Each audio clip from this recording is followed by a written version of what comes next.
Então, uma boa tarde a todos, né? Vamos iniciar a gravação. Agradecemos desde já a disponibilidade do professor Lucindo José Quintans Júnior, né, pró-reitor de pós-graduação e pesquisa da Universidade Federal do Sergipe, em estar conosco nesta tarde, compartilhando seus conhecimentos. Bem-vindo, professor Lucindo. Agradecemos e valorizamos a participação também de todos que nos assistem e em breve estaremos disponibilizando o registro para presença e participação na atividade. Pedimos que todos, né, preencham ali o formulário de participação. Informamos que esta gravação, né, estará disponível, né, no YouTube da Progep e também no link da página da ESERV, que também logo estaremos disponibilizando no chat. Divulgamos que estão abertas as inscrições para a palestra Intercâmbio Virtual, como estratégia para internacionalização. A atividade vai acontecer no dia 4 de novembro, né, às 19 horas, e a palestrante é a professora Luciana Cabrini Simões Calvo, da Universidade Estadual do Maringá. As inscrições, o link de inscrição está lá na página da Escola de Formação de Servidores.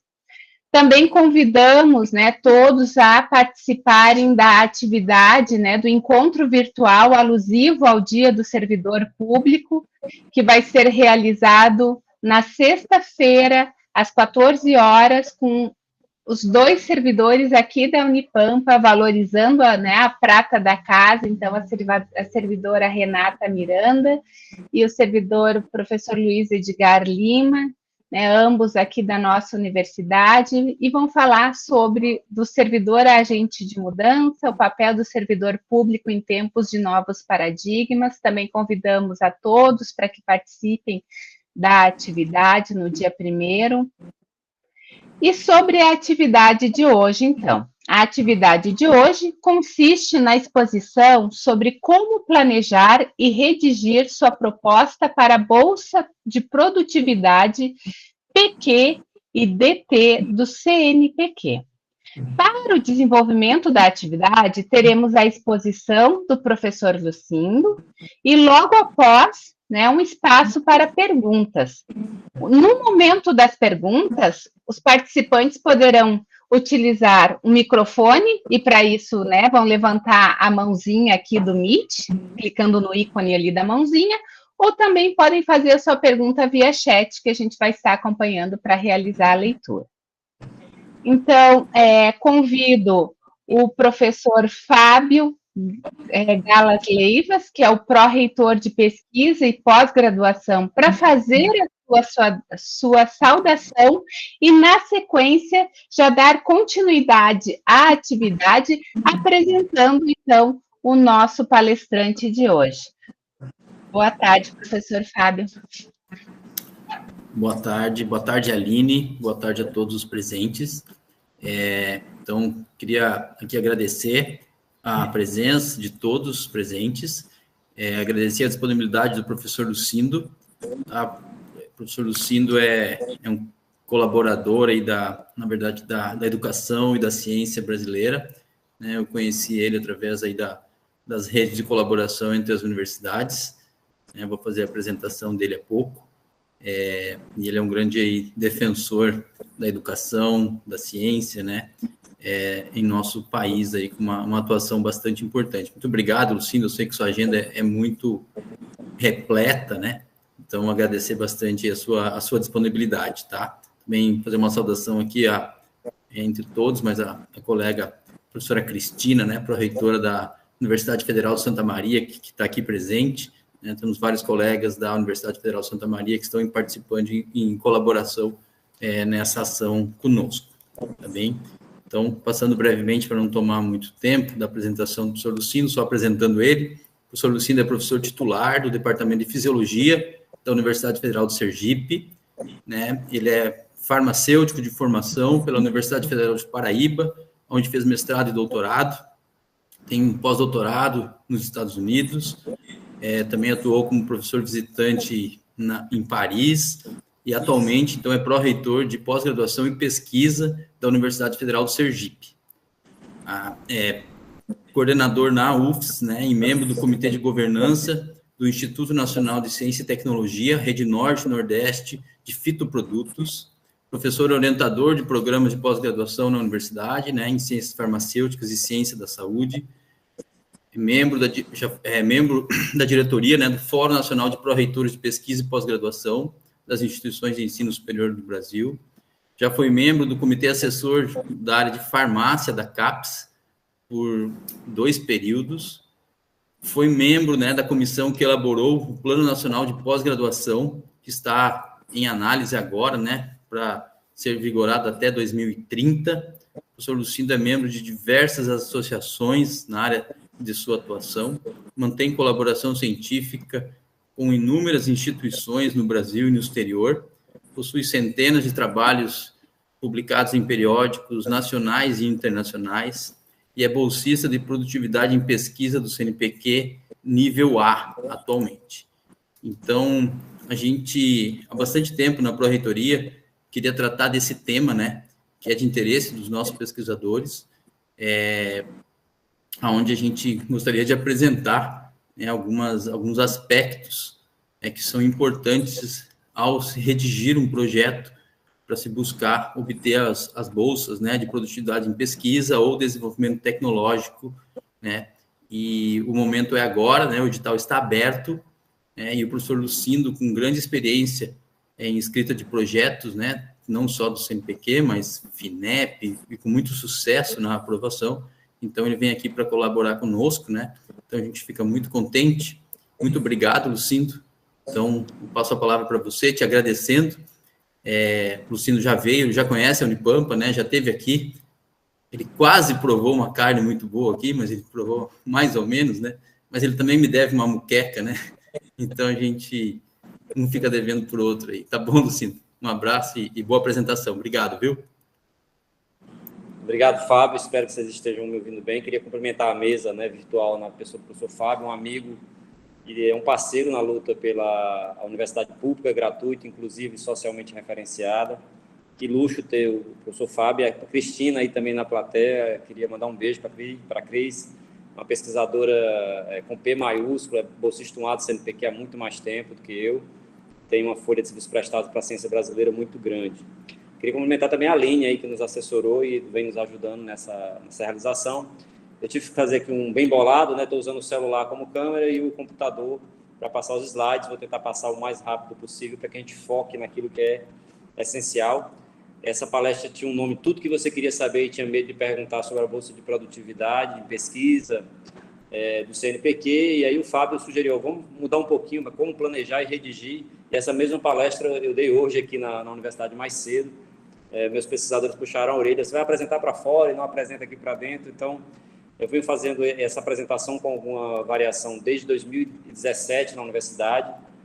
Nós saímos de aproximadamente 75, 77 bolsistas de produtividade e hoje temos mais de 100 bolsistas de produtividade nesse período, com um crescimento muito grande e vertiginoso, visto que a universidade passou por, como também vocês, né, as duas universidades federais aqui representadas, por fortes cortes orçamentários. Então, acredito que seja virtuoso. A ideia ninguém que assiste aqui vai aprovar a sua bolsa, mas eu acho que são alguns toques, algumas experiências que eu acredito que possam ajudar vocês na elaboração do projeto de vocês. E o que motivou fazer essa apresentação? Minha primeira motivação muitos dos nossos professores não sabem que tem o perfil de bolsista de produtividade e não submetem propostas. É uma coisa meio que eu vou chamar de constrangedora, e a gente tem um corpo técnico extremamente qualificado que muitas vezes nem sequer submete a proposta para o CNPq, nem sequer tenta.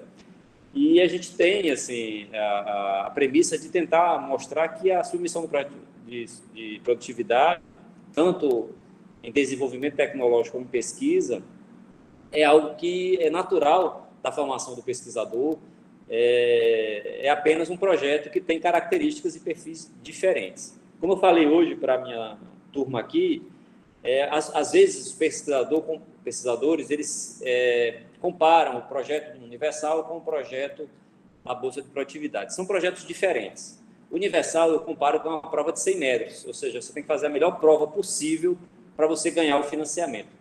Na Bolsa de Produtividade, eu comparo com uma maratona. Por quê? A sua vida como pesquisador, a sua linha de pesquisa tem que estar muito bem amarrada com o projeto que você vai escrever. Eu vou tentar transcrever isso dentro da nossa rápida conversa, tá? São alguns dados do CNPq, o CNPq agora está publicando esses dados, mas uma coisa que é muito interessante é que houve um acréscimo de bolsas de produtividade nos últimos anos, mas eles ainda se concentram muito na região sul e sudeste, e também a gente tem um número bem menor de mulheres participando na bolsa de produtividade, o que é algo que precisa ser revertido, né? O CNPq tem feito alguns trabalhos nesse sentido, e é muito importante que a gente tenha cada vez mais mulheres participando da bolsa de produtividade, porque ela é uma bolsa diferente do que um presidente do CNPq falou recentemente, né? Não vou citar para não ser constrangedor, mas assim, a bolsa de produtividade não é uma bolsa vaidade, ela é uma bolsa que tem repercussão dentro da vida da universidade e dentro da vida do pesquisador também, ao meu ver. Tá? Outra notícia maravilhosa é que nessa chamada agora a gente tem 50% de um valor maior do que do edital passado, ou seja, a perspectiva de ter bolsas novas é muito grande, a gente vai ter um acréscimo de bolsas novas muito significativo. Então, a hora de você submeter é agora. Se você tem um projeto que ele transita dentro daquilo que a gente vai conversar, cara, submete esse projeto. Você tem muita chance de aprovar seu projeto de bolsa de produtividade nessa chamada, porque realmente é um acréscimo muito vertiginoso de recursos para a área. Tá? E aí, como esse presidente do CNPq falou, olha, a bolsa ela é uma bolsa vaidade. Eu discordo por vários pontos. Por que ser bolsista de produtividade do CNPq? Primeiro, porque ele causa prestígio entre os pares. De maneira geral, nós reconhecemos, nós que estamos aqui nessa sala virtual, que o bolsista de produtividade é um cara que tem um perfil de carreira mais consolidado, mais renomado, isso traz prestígio para a carreira, sim.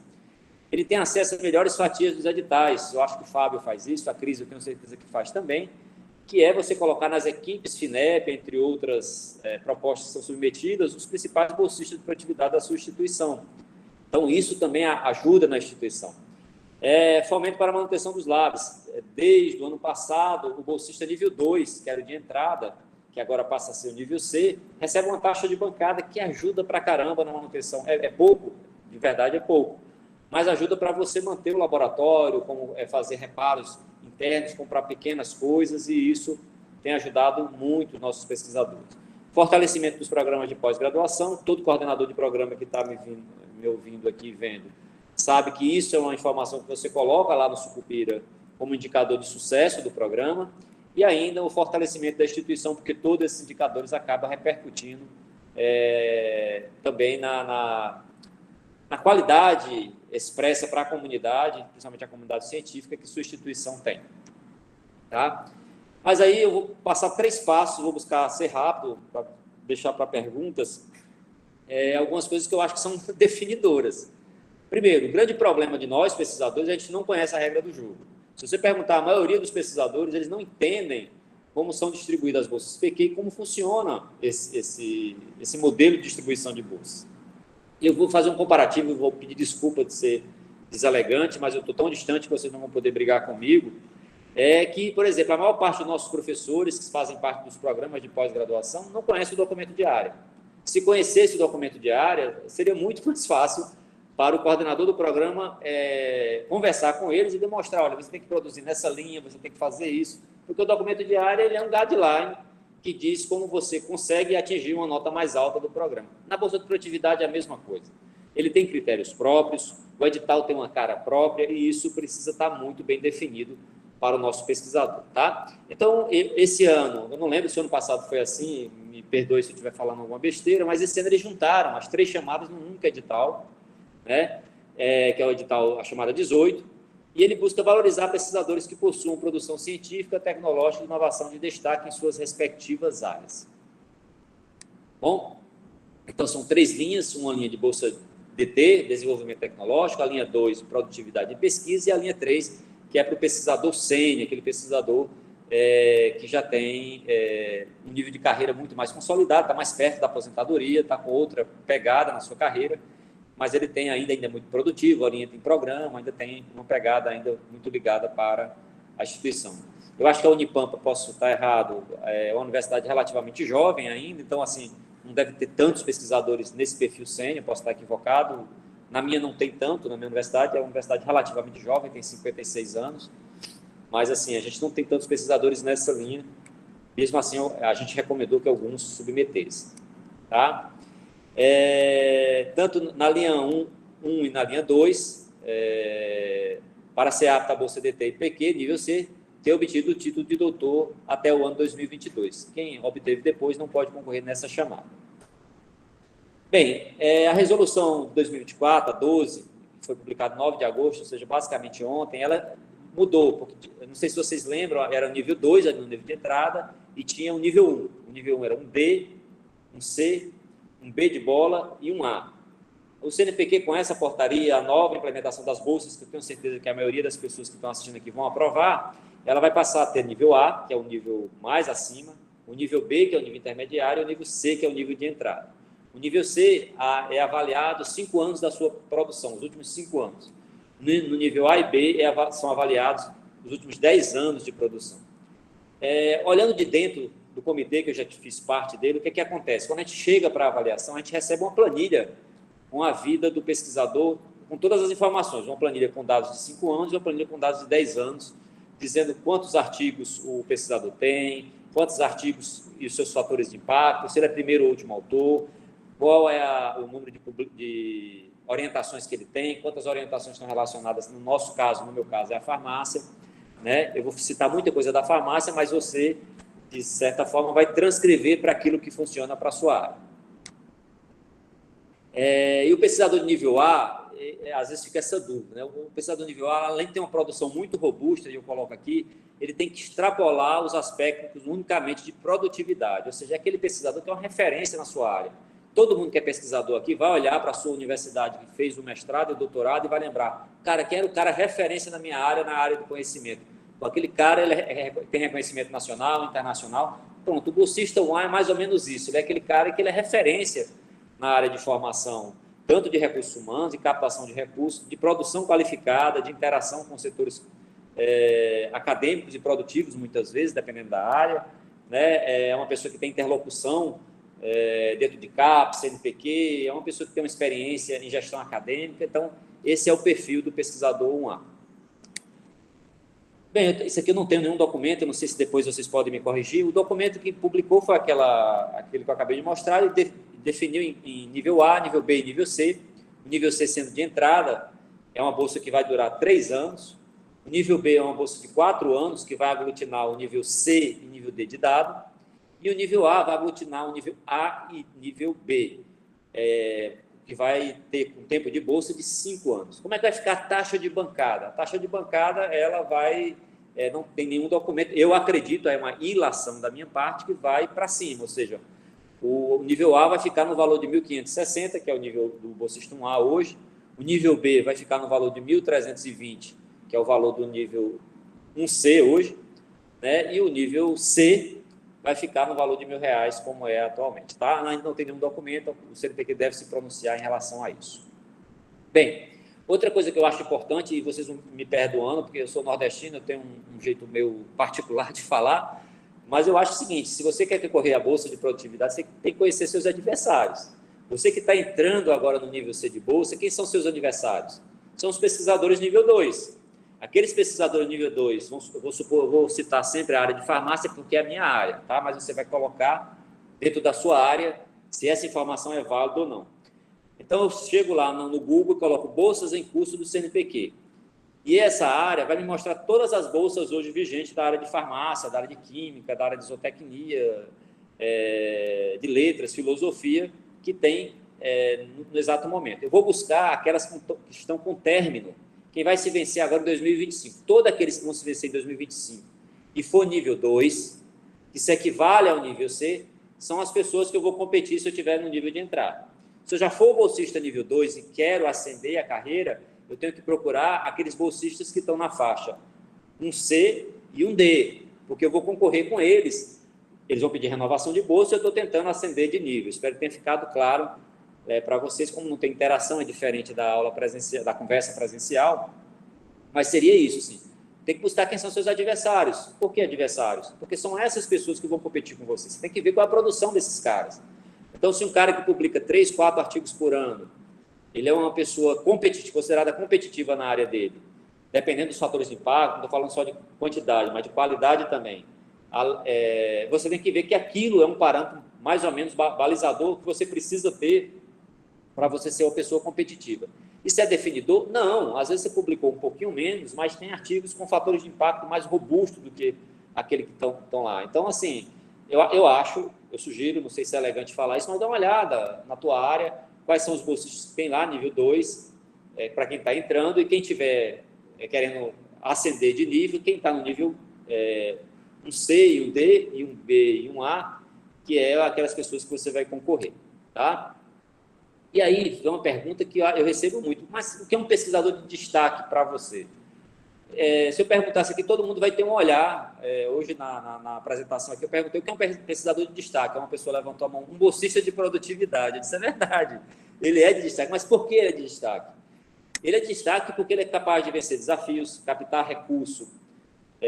Na Unipampa e na Universidade Federal de Santa Maria é completamente diferente de captar recurso na USP, é completamente diferente de captar recurso na Federal do Rio Grande do Sul, na Federal do Rio de Janeiro, são outras instituições muito mais consolidadas, que têm um aporte de fomento muito mais robusto, e se você, numa universidade um pouco menor, consegue captar recurso, vencer desafios, você é considerado um pesquisador de destaque para a sua área, tá? Ser inovador é muito importante, é essencial para algumas áreas, ou seja, se você faz aquilo que você aprendeu com seu orientador e se limita a fazer aquilo, e você for competir a bolsa de produtividade na mesma área do seu orientador, ele vai ganhar de você, está mais tempo, tem mais produção, tem mais experiência. Então, você tem que ser inovador, tem que fugir um pouco da sua zona de conforto e criar novas áreas, novas perspectivas, se quiser ser um pesquisador de destaque. Ser produtivo, e aí eu vou fazer só um chamamento, que eu discordo um pouco das pessoas que ligam produtividade com produtivismo. Ao meu ver, na minha concepção, são coisas completamente diferentes. O produtivismo é uma produtividade que não se preocupa com a qualidade, e a produtividade não, ela se preocupa com a qualidade e com o nível daquilo que ela entrega. Então, o cara tem que ser produtivo, então tem que ter um índice H importante para a minha área, farmácia. Se você for filosofia, talvez isso não seja importante, mas para a farmácia você tem que ver dentro lá do documento da sua área o que é importante para você. O Qualis, na farmácia já não é mais tão importante, mas para algumas áreas das humanidades o Qualis é importante. Na farmácia existem outros indicadores, como JCR, como medidas altimétricas, são coisas que são mais relevantes do que, por exemplo, o Qualis, entre outros fatores. Ser formador de recursos humanos. É inconcebível que um bolsista de produtividade não oriente mestres e doutores. A gente precisa orientar mestres e doutores, isso é muito importante dentro desse perfil, tá? Eu acho importante colocar que você orienta alunos de iniciação científica, iniciação tecnológica, e algo que é muito importante, você não vê nos projetos, quem coloca quase que um trunfo, e eu peço que vocês façam isso nos seus projetos, o perfil do egresso. Gasta um pedacinho do teu projeto, meia página, para dizer onde é que estão qual é a qualidade do perfil dos teus egressos. Porque é muito importante mostrar que você está formando bem. Vamos supor que você formou vários alunos, 2 já viraram bolsistas de produtividade, um está na Fiocruz, outro está trabalhando na universidade lá de La Rochelle, na França, ou em Harvard, sei lá. Onde é que está o seu perfil do egresso? Eu acho legal você colocar isso também. Isso qualifica você como pesquisador de destaque, né? Ser inovador, trabalhar na fronteira do conhecimento, ter carreira consolidada, isso é muito mais importante para o nível 1, que agora virou A e B. O nível 2 isso não é tão importante, mas se tiver, muito legal também.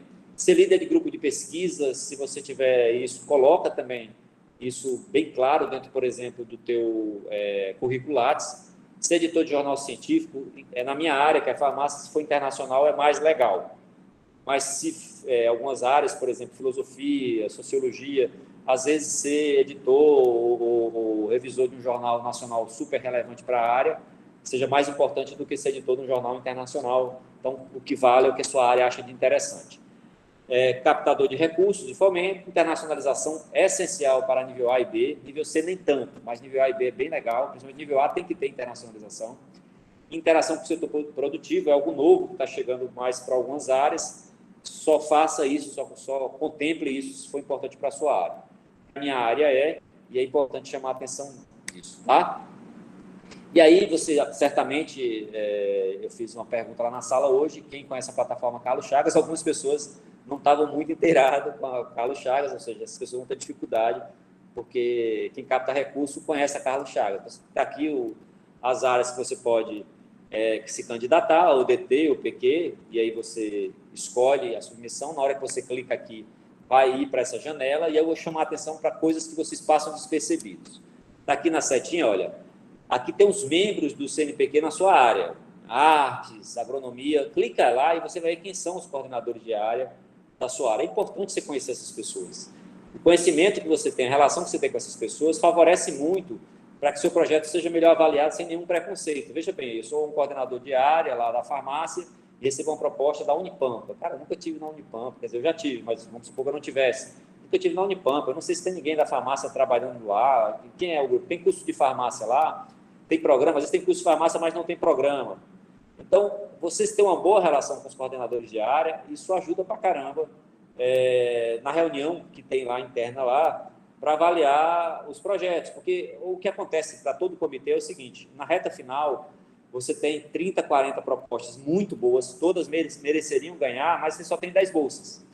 Então, 20 ou 30 pessoas vão ficar sem bolsa, mesmo merecendo, porque não tem bolsa realmente para dar. E quais são os critérios? Muitas vezes os critérios são subjetivos, você conhecer o grupo de pesquisa, saber que o cara trabalha numa diversidade muito grande. Então, eu acho muito legal você ter essa relação, como é também importante o coordenador de programa de pós ter relação com o coordenador da sua área, trazer para ele conhecer a realidade do programa. Aqui é a mesma coisa. A segunda seta está nos critérios. Eu vou apresentar os critérios da área de farmácia, mas eu pediria que você clicasse na sua área para você ver quais são os critérios da sua área.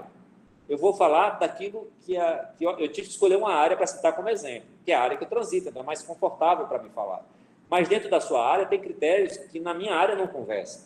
Então é preciso que vocês façam essa reflexão e vejam lá quais são os critérios que sua área usa para qualificar você como pesquisador de destaque, beleza? Clica lá, vai submeter a proposta, você vai entrar nessa área do CNPq que não está no projeto. Ele abre, o CNPq está com essas coisas agora, não sei se vocês estão percebendo isso. Você entra, aí tem caixas que não estavam no edital para você preencher. São essas caixas que estão, eu sugiro que você entre na Carlos Chagas e veja o que vai ser perguntado, porque, de maneira geral, quando é que a gente submete proposta? A gente submete faltando 2, 3 dias, o carro quebra nesse dia, seu filho adoece nesse dia, falta energia na cidade, a internet deu um problema grande, tudo que era possível de acontecer de ruim acontece nos dias que você vai submeter o seu projeto. Então, dá uma entrada logo lá, vê quais são as perguntas que estão lá, que são essas, você já faz um textozinho, porque tem um número de caracteres, e depois você só faz copy-paste. Além disso, você anexa o seu projeto, que tem características próprias dentro do seu projeto. Eu vou falar um pouquinho sobre elas lá na frente ali, tá? Outra coisa que é legal, todos os itens do formulário, inclusive esse, devem ser necessariamente preenchidos sob pena de indeferimento da proposta. Eu já participei de avaliação que o pesquisador não fez o preenchimento de uma caixa dessa e foi desqualificada a proposta do pesquisador. Então, atenção nos detalhes, faz parte da submissão de qualquer projeto, inclusive de bolsa de produtividade, tá? E aí você vai ver o seguinte, para o CNPq na bolsa de produtividade em pesquisa, o que é mais relevante? A relevância, a originalidade, caráter inovador da contribuição científica, tecnológica, intelectual e artística do proponente ao longo da carreira. Eu vou citar um exemplo aqui, pediria que vocês anotassem esse exemplo. A bolsa de produtividade, eu já falei isso, ela é uma maratona, enquanto que o Universal é uma prova de 100 metros, aqui é uma maratona, é preciso que você transcreva a sua carreira. Tem que ficar muito claro que o projeto dialoga com sua carreira, dialoga com sua linha de pesquisa, dialoga com o seu grau de formação, dialoga com a formação de alunos que você tem. Você pode inovar um pouco? Pode, mas inovar dentro da sua linha. Por exemplo, eu trabalho com produtos naturais há quase 25 anos, 30 não, 25 anos. Né? É minha linha. Então, eu nunca trabalhei com cannabis, estou começando a trabalhar agora. Então, eu estou dentro da minha área, inovando um pouco, mas dentro da minha área. Mas eu trabalhar com educação de farmacêuticos não é minha formação, não é o meu perfil. Então, eu posso até submeter um projeto desse, mas eu vou ter muita fragilidade na avaliação, porque os caras vão dizer lá, olha, o Lucindo não tem experiência nisso, não é o que ele é conhecido, assim, a sua relevância da produção científica e da sua formação de recursos humanos não está nessa área. Então, se você for inovar demais, é preciso tomar um pouco de cuidado nisso, porque você é julgado pela sua carreira também. Veja bem, é peso 3. Esse item vale mais do que o projeto que tem peso 2. Então, é importante a reflexão dos nossos pesquisadores quando forem submeter a propostas relacionadas a isso, tá? No DT é mais simples. O DT ele coloca peso 3 na produção tecnológica e da inovação. Então, se você tem patentes, software, se você é indutor de startups, faz parte de empresa júnior, isso é muito mais relevante do que propriamente você ter artigos científicos. Não quer dizer que os artigos científicos não valem, porque eu me reuni agora recentemente com 2 coordenadores de área, não vou citar as áreas para não ser deselegante, mas eles ainda valorizam muito o artigo científico na área, mesmo para você DT. Então, você tem que ver lá no seu documento de área, naquilo que eu mostrei lá no slide anterior, qual é o critério que sua área usa para avaliar a bolsa PQ e a bolsa DT, tá bom? Bem, os critérios são muito claros, estão aí, estão exarados no edital. É fácil você perceber o que tem, mas os pareceres nem sempre são assim. Os pareceres são feitos por pessoas, muitas vezes com pré-conceitos bem formados. Por exemplo, às vezes um parecerista, eu vou citar o exemplo de uma instituição, mas não necessariamente só ela. Vamos supor que o cara é de uma USP, tem uma super estrutura, bem montada, e ele requer que a qualquer instituição que submeta um projeto, o cara tem que ter o mínimo de estrutura igual. É uma visão, ao meu ver, equivocada. Mas ele coloca todo esse pré-conceito de visão no seu parecer. Um exemplo recente que aconteceu ano passado foi esse, em que um pesquisador, um parecerista colocou: provavelmente suas gestações atrapalharam muito essas iniciativas, o que poderá ser compensado no futuro sobre a produção da pesquisadora. Veja bem, isso não está no critério de avaliação do edital, isso não está no critério do barema de avaliação, isso não faz parte do processo de avaliação. E o cara fez um parecer desse, que, ao meu ver, desculpa a deselegância, mas, como eu disse, eu estou longe, vocês podem brigar comigo depois. É uma excrescência você dar um parecer desse em que você coloca o fato da pesquisadora ter sido mãe como um fator preponderante dela ser improdutiva, uma coisa ridícula, uma coisa completamente descabida. Isso foi tão forte que o Parent of Science publicou várias matérias, o CNPq se aproximou da comunidade, e aí alguns pesquisadores, não, as áreas foram chamadas lá no CNPq, foi puxada a orelha, e isso a gente espera que não aconteça mais. Mas muitas vezes acontece pareceres não uniformes com os critérios. Isso é um ponto muito positivo se você está pensando em fazer recurso. Por exemplo, se sua bolsa não for aprovada e o cara deu um parecer, e nesse parecer não dialoga com os critérios de avaliação, isso é um recurso fácil de você realizar, com muita chance de ganhar. Quais são os tipos de recursos que não tem chance de ganhar? Quando você simplesmente diz: eu não concordo com sua avaliação. Cara, é um problema seu. Minha avaliação é uma, a sua é outra, e você pode concordar ou não. Agora, quando você aponta que a pessoa falhou na utilização dos critérios do edital, aí sim é um recurso com muita chance de ser vencido. Beleza? Outra coisa que é importante, a avaliação é por pares. Então, se você tiver algum preconceito dentro da sua avaliação, foi com seus colegas, foi nossos colegas de área. Então, é muito relevante que a gente tenha boa relação dentro das nossas sociedades científicas que tratam na nossa área. É muito importante que você se relacione bem com seus pares. Isso ajuda pra caramba também no processo de avaliação. Beleza? Então, como eu disse, eu vou usar a farmácia como exemplo, mas eu peço que você, da filosofia, da sociologia, da química, entre na sua área lá e veja quais são os critérios da sua área. Eu estou citando a área de farmácia como um exemplo que tem critérios muito claros. Meus critérios estão aqui bem estabelecidos. Eu sei o que eu preciso ter para tentar concorrer à bolsa de produtividade. Na química, na física, na matemática, todas essas áreas têm seus critérios lá. Bem, na minha área, o proponente deve ter sua produção atualizada no Lattes, no OrcID e no Publons. Então, se o cara não tem OrcID e não tem Publons atualizado, cara, ele perde a chance de concorrer. É preciso que o pesquisador tenha isso. Está lá na ficha de avaliação. Então, eu pediria que vocês, se forem da área de farmácia, dê uma olhadinha que é necessário ter essas questões atualizadas, tá? O projeto de pesquisa deve ser centrado na expertise do proponente, ou seja, na sua experiência, na maratona, naquilo que eu fiz a vida toda. No meu caso, trabalhando com produtos naturais ou com áreas correlatas, tá? Com colaborações nacionais e internacionais. Então, meu projeto eu escrevi, estou trabalhando com cannabis, estou trabalhando com o pessoal lá na Califórnia, que entende de cannabis, estou trabalhando com o pessoal na França, que não entende de cannabis, mas entende muito de química verde. Então, é isso, eu vou amarrando dentro do projeto essas informações que casam com que a ficha vai me avaliar. Tá? Quando pertinentes para seu desenvolvimento e relacionado com a área de farmácia. Ou seja, o meu projeto tem tudo a ver com a área na farmácia, que é chamada de farmacognosia. Se eu fizesse na área, existe a parte de educação farmacêutica, não é uma área muito bem estabelecida, mas se eu fosse fazer na educação farmacêutica, eu teria dificuldade de aprovar. Porque o cara, quando olhar para isso aqui, não tem nada a ver com a expertise do cara. Não tem com a formação dele. Então, eu não sei se está, como eu disse, essa apresentação é um pouco fria, por causa do modo à distância, mas eu espero que vocês estejam captando essa informação. Tá? Isso aqui é importante, novidade. Os proponentes devem apresentar uma súmula curricular no início do projeto, título, seu nome, fazer uma súmula curricular, um documento descritivo de até 1000 palavras. Eu vou contar um segredo, se vocês disserem que eu disse isso, eu vou dizer que é mentira. Ninguém conta 1000 palavras. Se você fizer 1200, 1400, ninguém vai contar. O que ela quer saber é realmente o que você fez da sua vida.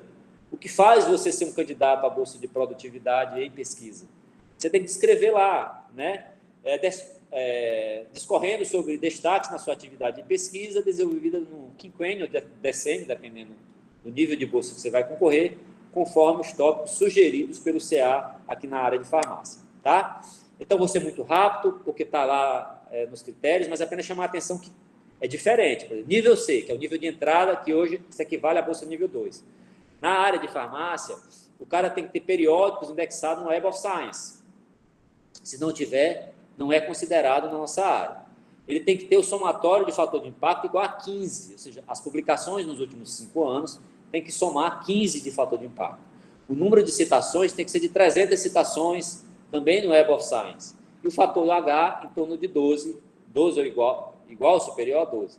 São critérios que estão lá. Outros critérios, o cara tem que ter orientado pelo menos um doutorado e 3 mestrados, preferencialmente na área de farmácia. É o critério que a farmácia usa. Se você não tiver isso, você dificilmente entra com chance de competitividade dentro da área de farmácia, para nível C. Quando é que eu posso desculpar você não ter esse grau de formação de mestres e doutores? Quando sua instituição não tem mestrado e doutorado na área. Às vezes só tem mestrado, aí você diz, olha, eu não tenho nenhum doutorado na área porque minha instituição só tem mestrado. Você justifica nesse documento que essa súmula curricular, que as pessoas vão ler e vão identificar isso, beleza? O que é mais observado para o nível C na área de farmácia, repito novamente. Maior produção e a ordem de autoria conta para a farmácia se você é primeiro ou último autor. Então, às vezes, tem muita colaboração, no meu caso, eu tenho muita colaboração aqui no Brasil e fora. Então, muitas vezes eu apareço num artigo no meio do artigo. Esses artigos não são pontuados com grande qualidade na avaliação da bolsa de produtividade, porque o que vale para a área de farmácia é quando você é o primeiro ou último autor. Algumas áreas levam isso em consideração, outras não. Olhe lá na sua área se isso é importante. Na farmácia, é muito importante se você está orientando pessoas e aquela produção vem do seu grupo de pesquisa ou se foi você mesmo que elaborou um projeto e publicou um trabalho. Os fatores, fator de impacto, índice H e citações são outros fatores importantes para o nível C. Projeto é importante, cara. Vamos supor que você tem uma avaliação 5 de um avaliador ad hoc e 10 de outro avaliador ad hoc. O que é que a farmácia faz? Eu não sei se a filosofia, se a física faz isso. O que é que a farmácia faz? Quando as notas são muito díspares, uma pessoa do comitê é selecionada para avaliar novamente, para ver se esse projeto se aproxima mais de 5 ou de 10. Se aproximar de 10, vai valer essa nota mais próxima. Se aproximar de 5, vai valer essa nota mais próxima. Então, a avaliação ad hoc é muito importante para determinar o sucesso da sua submissão. Orientações, né? Onde é que estão seus egressos, como eu citei, se são professores de outras instituições, estão fazendo o que da vida. Se você tem uma linha de pesquisa consolidada, quer dizer, você pesquisa com produtos naturais, ele trabalha muito com terpenos, então ele tem isso aí, está muito bem consolidado dentro do seu currículo, da sua trajetória. Vocês têm que ver o que vocês têm dentro da trajetória de vocês. E aí foi feita uma pergunta hoje de manhã, que eu acho que alguém iria fazer aqui, e aquelas pessoas que transitam em vários mundos, né? Vamos supor, tem um exemplo de um grande pesquisador da minha instituição, que é da enfermagem, mas só publica na área de medicina. E ele só leva não da enfermagem, leva não da medicina. Cara, aí eu não sei como lhe ajudar. Você vai ter que escolher uma área e tentar submeter dentro daquela área. Você que transita em 2 mundos, você vai ter que consolidar uma área específica e concorrer dentro daquela área. Né? Não há uma resposta fácil para você. E alguns pesquisadores têm essa dificuldade, porque transitam em dois mundos. Assim, às vezes, ele tem linhas de pesquisa bem consolidadas, mas ele consegue ser tão diverso na sua produção que, às vezes, ele é importante para duas áreas e acaba as duas áreas não achando que ele é importante para nenhuma. Então, você vai ter que achar um meio termo para isso, não tem uma resposta matemática para isso. O que eu sugiro é escolha uma área, se fortaleça nela e tente a sua bolsa nessa área. E destaque nacional e internacional. Eu coloquei amarelo internacional porque para a bolsa C não é tão exigido você ter...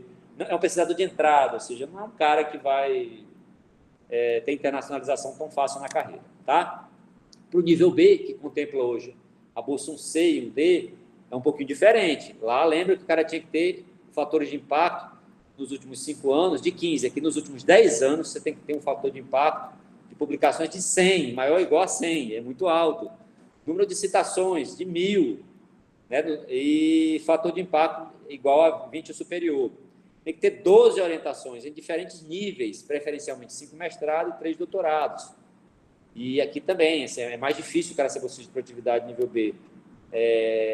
Numa instituição que não tem mestrado, doutorado, pelo menos na farmácia, na área de farmácia. É mais complicada. Tem, é mais difícil. Porque, de maneira geral, a farmácia ela prioriza a formação na área farmacêutica. Mas não quer dizer que isso é definidor. Prioriza. Tá? Eu vou passar rápido, isso aqui está lá nos critérios, para dizer qual é o maior peso. O maior peso é produção, aí volta de novo a questão da ordem de autoria, indicadores, fator de impacto, índice H e citação, a avaliação ad hoc, orientação, linha de pesquisa consolidado, destaque nacional e internacional, e entrou uma coisa agora que era nova, experiência na gestão acadêmica e científica. Então, para o nível B, se espera que seja uma pessoa mais madura, que tenha sido pró-reitor, tenha sido coordenador de pesquisa, tenha sido coordenador de programa, tenha sido coordenador de grandes projetos nacionais, tenha sido presidente da sua sociedade científica, tenha sido secretário da sua sociedade científica, ou seja, é um cara que, além de ter toda a parte de pesquisador, ele tem uma relação de formação de gestão acadêmica e científica relevante. Tá? E, por último, é o nível A. Eu vou passar rápido, mas tem que ter fatores de impacto acima de 150, mais de 2.000 citações e índice H de 25. Tá? Tem que ter 20 orientações nos diferentes níveis. Agora, o que eu acho mais importante é isso aqui. Ó. Além dos quesitos anteriores, serão utilizados para identificar a contribuição do pesquisador para a formação de recursos humanos e produção de conhecimento na área de farmácia, a sua liderança e visibilidade nacional e internacional. Poxa vida, então, como classificar a liderança? Certamente, todos nós conhecemos líderes dentro dos nossos grupos, dentro das nossas instituições. É aquilo ali, aquele cara que é diferenciado, ele capta recurso, ele ajuda as pessoas, puxa time, ele tem laboratórios multiusuários, realmente multiusuários, aí na instituição, na minha tem, talvez na de vocês tenha também. Laboratórios multiusuários de uma pessoa só, não sei, na minha tem, infelizmente tem. Aí deve ter também. Esse cara, ele não é uma liderança, né? Ele pode até ser chefe, mas líder ele não é. Então, isso fica muito caracterizado no nível A. É por isso que é importante você ver em que caixa você se encaixa para poder submeter o seu projeto. Se você está no nível B e quer ir para o nível A, isso tem que estar muito bem descrito na sua súmula curricular, que você é uma liderança para a sua área e para a sua região. Aqui tem, além dos pesos anteriores, participação em comitês assessores, você fez parte do comitê da CAPES, o Fábio, por exemplo, fez parte de vários comitês dentro da CAPES, outros pesquisadores aí, a Cris, vários comitês, comissões. Então, essas pessoas fazem parte do comitê da Fundação de Amparo à Pesquisa do Rio Grande do Sul, da Fundação de Amparo à Pesquisa de São Paulo, né? Eu sou avaliador ad hoc de várias fundações, eu me cadastro lá e me coloco à disposição para avaliar projetos. Isso é muito legal, você ser um parecerista de fundações, mostra a sua capacidade de solidariedade com outras fundações e ter liderança científica e acadêmica, que eu acho que isso é o que mais pega, tá? Já estou indo para o final, mas assim, essa é uma novidade, o presidente do CNPq emitirá uma decisão com fundamento na nota técnica, que pode desenquadrar ou não sua proposta, por isso ela tem que estar bem dentro daquilo que é importante. E esse ano, o ano passado já teve, mas esse ano está no edital, que você vai ter acesso ao parecer na íntegra. Ou seja, se o cara fizer alguma besteira no parecer, você vai poder entrar com recurso, você vai ter acesso ao parecer. Segundo passo, da metade para o fim. Segundo passo, CV atualizado. Veja bem, eu poderia utilizar o currículo Lattes de algum pesquisador aí da Unipampa, mas eu me senti pouco à vontade para isso, por isso que eu usei o meu. Não quer dizer que ele seja exemplo para nada, mas é um modelo que eu acho que tem algumas informações que são relevantes, são negligenciadas pelos nossos pesquisadores. Eu fico realmente irritado, então frustrado, quando eu vejo um currículo de um pesquisador que ele não usa a área do resumo com propriedade. Veja bem, eu vou voltar aqui rapidinho.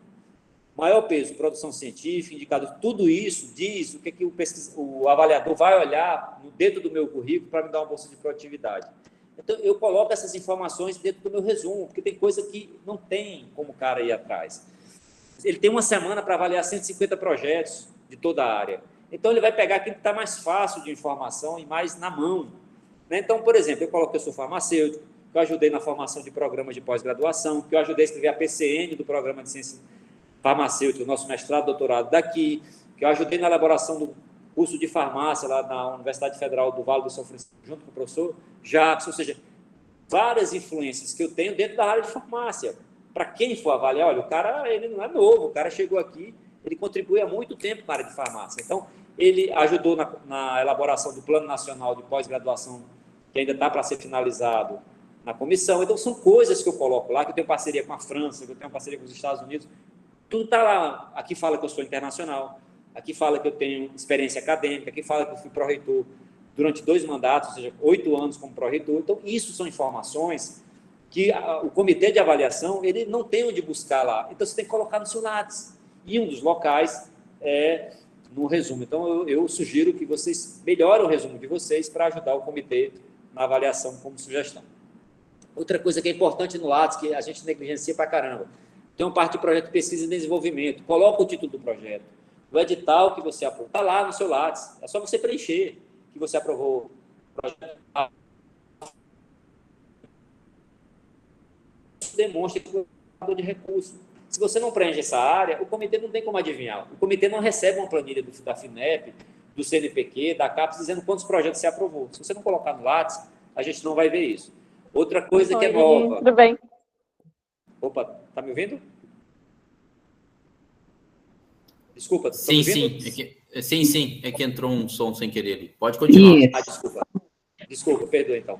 Então, projeto de extensão, cara, valoriza isso, tá todas as áreas, a CAPES está olhando, o CNPq está olhando, coloca que tu tem projeto de extensão. Eu tenho certeza que 11 de cada 10 pessoas que estão aqui nessa sala tem alguma coisa de extensão. Coloca lá no teu Lattes, diz que você faz relação de extensão. Se tiver relação com divulgação científica, meu amigo, é muito legal. Coloca isso no teu Lattes lá, para a gente avaliar. Se você é membro de corpo editorial, se é revisor de periódico, se é avaliador ad hoc de fundações de amparo à pesquisa, se é membro de sociedade científica, olha, eu sou membro de sociedades americanas, da BCF, que é a principal sociedade aqui da farmácia, da Sociedade Brasileira de Farmacognosia, da SBPC, que é a nossa principal sociedade. Então, isso é legal, tá? Se você tem artigo publicado, eu vou falar muito para as áreas de humanidades, aí eu peço desculpa pela deselegância, mas se tem DOI, coloca o DOI no teu currículo, porque isso facilita muito o comitê. Se ele tiver dúvida sobre uma publicação sua, clicar lá e achar. Se ele não tiver esse DOI,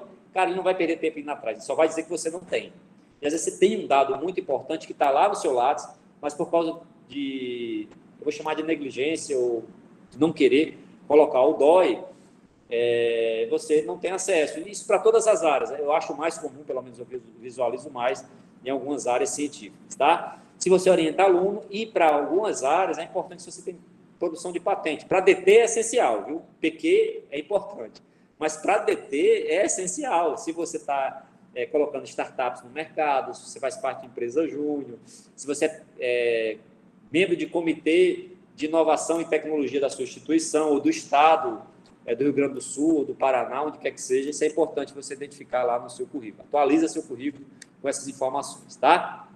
Outra coisa que eu acho importante, que eu citei lá, que minha área olha, se sua área não olhar, isso não é importante, mas o somatório de fator de impacto. Então, eu tenho o meu ORCID atualizado, o Scopus está atualizado, o Publon está atualizado, o Google Escola está atualizado, porque são fontes que vão ser buscadas pelo comitê no momento de avaliação, tá? Índice H, citação, parcerias internacionais, tem experiência administrativa e, entre outras coisas, são importantes vocês melhorarem no seu currículo. Eu não sou Pablo Massal, mas eu usei aqui projeto vencedor, peço desculpa se eu estou usando aquela linguagem de coach, mas eu quero passar um projeto que tem mais chance de ganhar. Então, assim, peço complacência de vocês, que são algumas informações que eu acho muito pertinentes para o projeto ter a cara de um projeto que tem mais chance de ganhar, tá?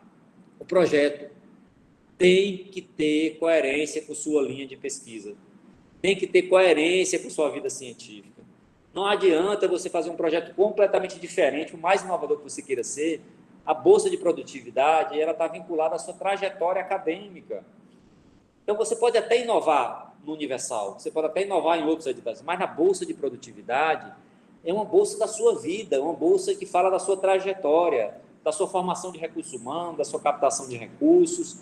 Então, tem que dialogar o projeto, né? Você vai fazer um projeto de 3 anos, se for para a Bolsa C, um projeto de 4 anos, se for para a Bolsa B, e um projeto de 5 anos, se for para a Bolsa A. Mas, apesar do projeto ter esse tempo, ele é um projeto da sua vida, não é? Então, eu trabalho com plantas, vou citar meu caso, com plantas medicinais e divido.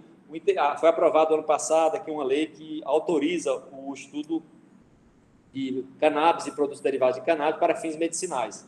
Foi aprovada uma lei, eu coloco isso no projeto, quando eu quero aprovar. Então, eu estou trabalhando com cannabis agora, nunca trabalhei, porque existe um ato novo, mas eu continuo dentro da minha coerência de vida científica. Não sei se faz sentido para vocês isso que eu estou falando aqui.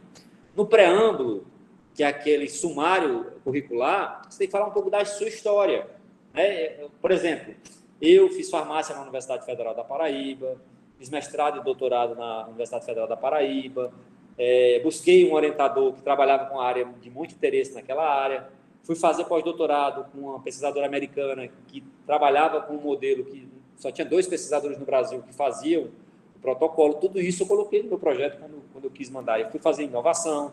Por que é que eu fui para a França como professor visitante? Na próxima renovação vou colocar. Isso tudo dialoga com a minha carreira. Então, eu não sei se isso está fazendo sentido para vocês, mas é conversar sobre aquilo que você é bom e por que você é um pesquisador de destaque na sua área. Sumário de 5 ou 10 anos, dependendo da bolsa que você vai concorrer, tá? O projeto tem que ser inovador, respeitando a coerência na sua linha, com relevância regional, ou nacional, ou até internacional, que transita na fronteira do conhecimento da sua área. Então, não adianta você pesquisar algo que já é batido, você tem que transitar na fronteira do conhecimento da sua área, você trazer coisa nova para o estado da arte da sua área. Isso é muito relevante. Mostrar que o projeto faz parte da sua linha de pesquisa, ou seja, você está dando continuidade a isso. Outra coisa que eu acho muito importante no projeto é que você, tem essa publicação da Science, eu acho que a maioria aqui já conhece, já deve ter lido, né, que ela fala quais são as grandes ideias que vão direcionar a ciência americana nos próximos 10 anos. Né? E aqui tem alguns candidatos, ou seja, existem alguns grandes dilemas da sociedade moderna que são focos muito quentes para a ciência atualmente. Se você pode transitar a sua linha de pesquisa dentro delas, cara, é muito legal você fazer isso. Tá? Se você puder associar seu projeto aos indicadores dos ODS, meu amigo, isso é muito bacana se você puder chamar a atenção do seu projeto. Tá? Então, quais são os grandes problemas globais? Clima é um problema global? Certamente para o sul do Brasil foi. Eu acho que talvez, se você puder dialogar dentro do seu projeto com alguma coisa nesse sentido, hipertensão é um grande problema, lógico que é um grande problema. Covid foi um grande problema. Então, assim, são coisas nesse sentido que eu acho que vocês podem reforçar dentro do projeto de vocês. A equipe, outra coisa, há uma arrogância muito grande da nossa parte, muitas vezes, em não reconhecer o papel dos alunos de iniciação científica e iniciação tecnológica. Coloca no teu projeto, cara, isso pega muito bem para a gente que está lá no comitê, ver que um pesquisador tem aluno de PIBIC e PIBIT dentro da sua equipe. Que tem aluno de mestrado e doutorado é essencial, isso aqui não pode faltar. Mas que você tenha aluno de iniciação científica e iniciação tecnológica, cara, é muito elegante, é muito bonito quando você vê um pesquisador que valoriza esse nível de formação, de treinamento do aluno. Então, assim, fica como sugestão para vocês. Parcerias internacionais, tem que ter coerência com sua vida acadêmica, ou seja, eu coloquei um cara que não tinha nada a ver, trabalha com herpes americano na minha equipe. Quando a gente vai avaliar, a gente vê, esse cara não tem nada a ver com a linha do cara, esse cara não trabalha com a linha de pesquisa do cara, não tem nada a ver com o projeto. Então, não é isso que eu estou... Internacionalizar é trazer gente que é interessante para a área de conhecimento do projeto da sua linha de formação, da sua linha de pesquisa, com a sua vida acadêmica. Então, se for internacionalizar, vai nessa linha, tá? É fundamental usar uma fundamentação teórica atual. Ó, eu vou dizer uma coisa também que é meio chata e é constrangedora. Tem projetos que a gente avalia que as referências estão super desatualizadas, cara. É muito feio um cara mandar uma proposta para o CNPq de um cara que é referência, deveria ser referência, e coloca referências antigas. Assim. Claramente não teve cuidado de fazer um projeto mais atual. Outra coisa que aí como diz um grande amigo meu, é um plus a mais adicional, né? É você citar os trabalhos mais importantes da sua área, mesmo que seja do concorrente seu. Então, vamos supor, eu sou farmacêutico, vou mandar uma proposta para a farmácia na área de farmacognosia. Quem vai avaliar meus trabalhos? Quem é farmacêutico, é bolsista de produtividade e trabalha na área de produtos naturais. Então, é óbvio que eu devo citar o trabalho desses caras, se tiver relacionado com o meu projeto. Aí, vamos supor que eu fiz um trabalho, minha linha era a mesma linha de Cris, e não citei os trabalhos dela, e Cris, quando pegou os trabalhos, olha, o Lucindo fez um projeto até legal, mas não citou os trabalhos importantes que eu publiquei. Essa linha quem trouxe para o Brasil fui eu. Cara, isso é muito feio. Então, cita teus concorrentes. Não é legal você pegar um trabalho e tá teu nome lá citado? Então, para os avaliadores também. Então, é uma sugestão, repito, é um plus a mais adicional que vocês deveriam inserir no projeto de vocês, fica aí como sugestão. A metodologia tem que estar atualizada e coerente com os objetivos e metas. Já recebemos pareceres bem deselegantes dizendo que a instituição, no meu caso, a Federal de Sergipe, não tinha estrutura para fazer determinado projeto. Estou até com recurso agora no CNPq, estou marcando audiência com o Galvão, muito deselegante o parecer. Diz que a universidade é muito pequena, não tinha estrutura para desenvolver o projeto que se propunha, o cara nem conhece a estrutura para saber se a gente tinha estrutura ou não. Então, mas é importante você ter o mínimo de estrutura. Teve um projeto muito legal que eu avaliei há uns 4, 5 anos atrás, em que o pesquisador fez um projeto bem legal, mas ele disse que toda a parte experimental ia desenvolver na França, ou seja, não faz sentido. Você vai desenvolver na sua instituição, e parte, uma ou outra, você vai desenvolver com um parceiro internacional. Tá? Então, isso é importante. Valorizar o conhecimento universal, e aí eu acho que é mais importante, eu deixei em azul, não prometo que você não pode entregar. Cara, eu sou MacGyver, vou pegar uma fita isolante, 4 pastilhas, membros, e 2 pilhas, eu construir uma bomba atômica. Cara, a gente sabe que não vai entregar. Então, promete aquilo que você vai entregar, é muito mais íntegro, muito mais honesto, e o comitê valoriza isso na avaliação.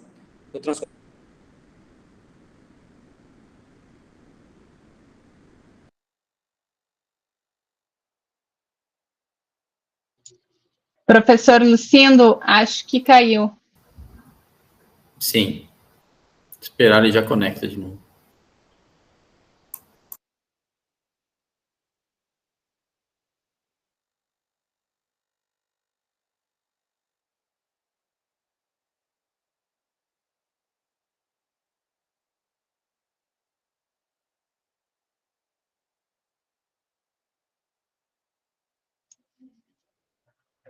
Será que ele sabe que travou? Eu avisei ele aqui já pelo WhatsApp. Ah, tá bem, obrigada.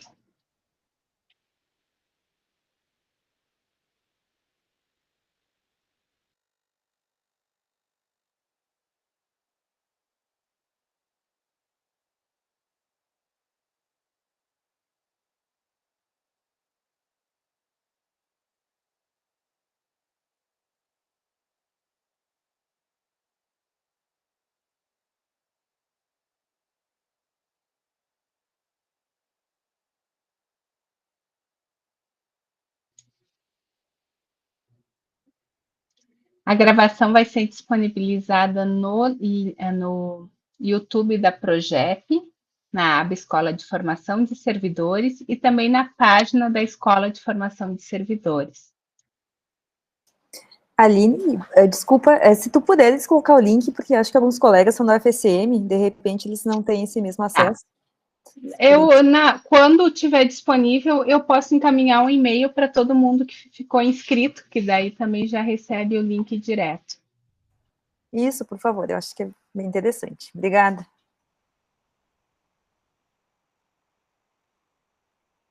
Mas, de qualquer forma, coloco aqui, né, a página da Escola de Formação de Servidores, que para que acesse.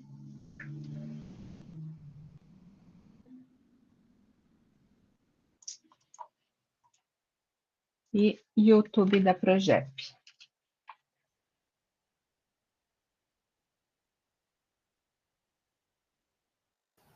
Ele já está reconectando ali.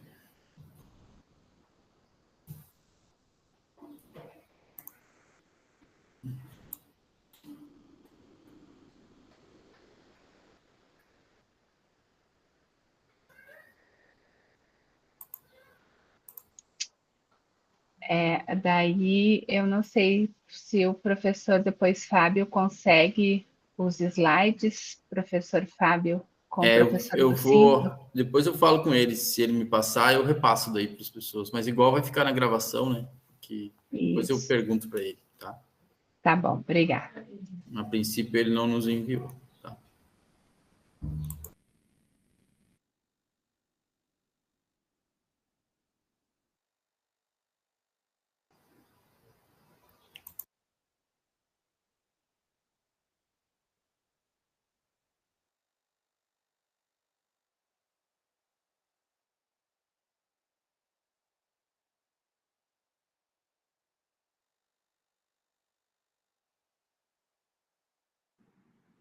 Oi, pessoal, estão me ouvindo?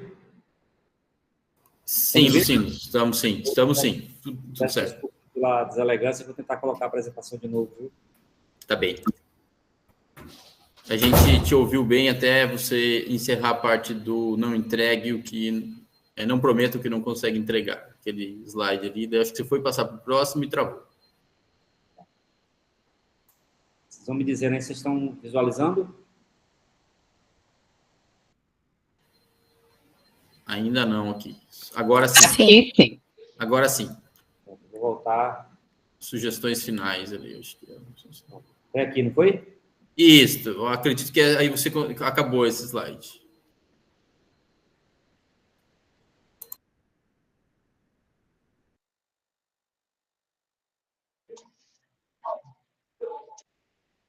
Uma planilha, assim, com a produção de 5 anos, a produção de 10 anos, com algumas informações relevantes que a minha área, que a área de farmácia, considera importante. Eu sugiro que vocês coloquem isso, porque o comitê tem muito pouco tempo para avaliação. E, então, assim, tudo que você puder fazer para ajudar é importante, porque eles vão ter muito pouco tempo para avaliar, e essas informações são bem compiladas. Eles recebem uma tabela,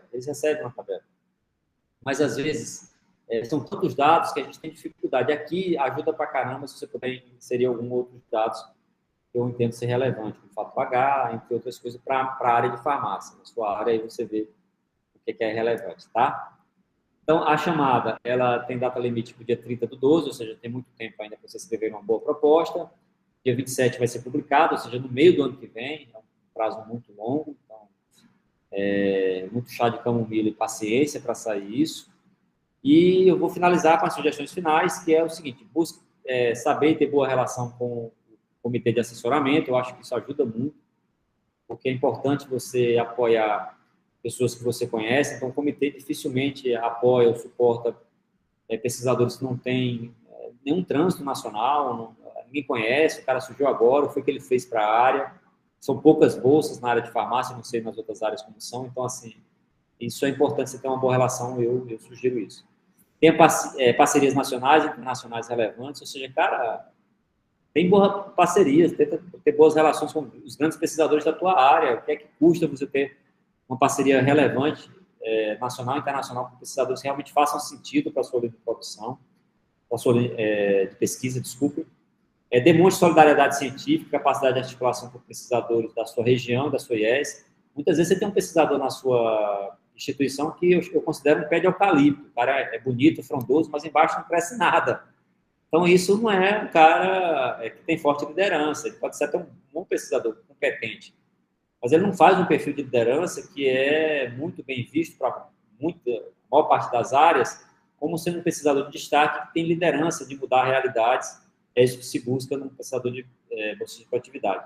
Entenda a regra do jogo, pelo amor de Deus, cara. Se você não lê os critérios da sua área, se você não lê direito do edital, como é que você quer concorrer para ser competitivo se você não entende as regras do jogo, não entende quem são seus competidores? Eu acho que isso é importante. Eu coloquei um negócio aqui que as pessoas às vezes não gostam, mas é um ponto de vista meu. Tenha boas relações com pesquisadores chaves da chamada Casa Grande, ou seja, das universidades consolidadas, USP, Federal do Rio Grande do Sul, Federal do Rio de Janeiro. Vocês estão me ouvindo, pessoal? Sim, sim. Sim, sim. Desculpa. A internet está meio nervosa. E recurso, se for fazer, cara, faz um recurso dentro daquilo que foi dado parecer. Pelo amor de Deus, não faz um recurso. Eu não concordo com minha avaliação. Cara, isso... O comitê começa a rir quando pega. Porque, assim, você pode não concordar, mas foi o critério que a gente usou. Agora, quando você aponta dentro do parecer que houve equívocos na avaliação, que houve erros na avaliação a partir dos critérios que são estabelecidos, esse é um recurso muito forte. Então, e esse tipo de recurso, eu também sugiro que você não... A gente recebeu recurso, assim, vocês do comitê são incompetentes, não avaliaram. Ninguém vai avaliar um recurso com uma pessoa mais educada dessa, vai dar nota baixa e está nem aí.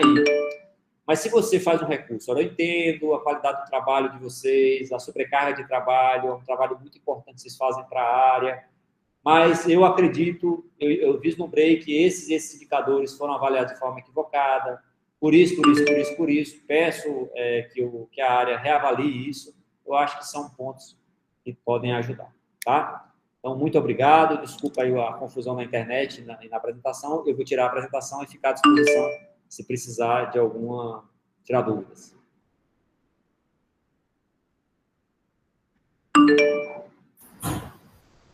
Muito obrigado, Lucindo.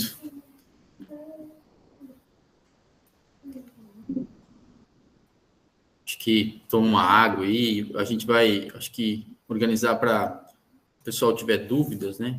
Se quiserem escrever no chat ou se... Como a gente tem mais de 100 pessoas aqui, né? A gente precisava otimizar as perguntas, até pelo horário, né? O senhor tem compromisso depois das 17h30. Mas só fazer eu acho que você abordou todos os aspectos, né? Muito bem, assim, e da importância, né? De tanto para a instituição quanto acreditar que fazer com que as pessoas acreditem, né? E escrever o projeto. Então, acho que são coisas bastante importantes. Não vou tomar muito tempo aqui, mas te agradecer muito, Luciano, pela apresentação. Tu foi muito direto, né? E nos aspectos, e com o olhar de quem escreve a prova e quem avalia também, né? Então, são questões bastante importantes. Passar a palavra para, acho que a Aline, né, da organização, e depois a Marina. A Marina é nossa coordenadora aqui. Acho que o Luciano já conheceu ela outra vez aqui, trabalha com a gente. Depois eu passo para ela. Isso. Na verdade, professor Fábio, era primeiramente agradecer a fala do professor Lucindo e dizer que nós tínhamos uma pergunta bem no início lá do Luiz Henrique, que está no chat, bem no início. Se o professor rolar, eu posso ler aqui. Sim, eu vi ali. Eu acho que ela é assim, de inscrição, né? Depois a gente responde ela até como próprio para ele direto, tá? Tá bem. É uma questão bem de procedimento ali, tá? Marina, por favor. Sim, boa tarde, colegas. Boa tarde, professor Lucindo. Muito obrigada pela sua apresentação.